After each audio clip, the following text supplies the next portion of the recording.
गतकाली स्थानीय गणपति बिल्लाठारे द्वितीय Odisha west zone टाइकोंडा championship 2023 एक प्रस्तुति बैठक गणपति बिल्लाठारे बरगढ़ जिला सभापति श्री नवकिशोर पाणिग्राही सभापतित्व अनुष्ठित हो जायछि।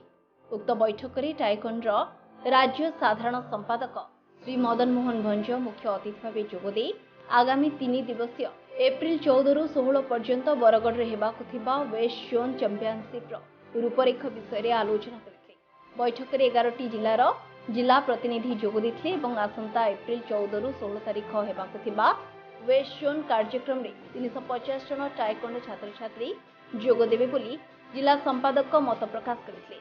उक्त बैठक में बरगढ़ एसोसिएशन साधारण संपादक तथा कोच श्री विजय कुमार भोई, उपसभापति आशुतोष रथ, एहसास होता, आशीष कुमार भोई, अजित कुमार साहू, नवीन सिंह, शुभम पट्टनायक, दिव्यकिशोर मिश्र, नीरज बंक, डोलामणि बगर्ती, वेदांत अग्रवाल, देवप्रेम बेहेरा, मृत्युंजय कर्ण, विवेक मेहर, हर्षवर्धन कर, स्वाभिमान नायक प्रमुख जोगदे बैठक को सफल रूपायन करते।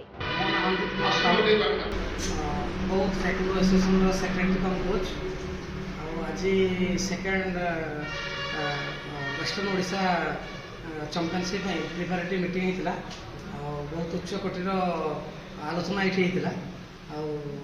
विशेष भाव में धन्यवाद देवी बरगढ़ डिस्ट्रिक्ट प्रेसिडेंट सार और सेक्रेटरी सार को से समस्त को डाकी एकाठी कर मीटिंग टाक संपूर्ण बहुत सुंदर भाव में परिचालना कर संपूर्ण करते।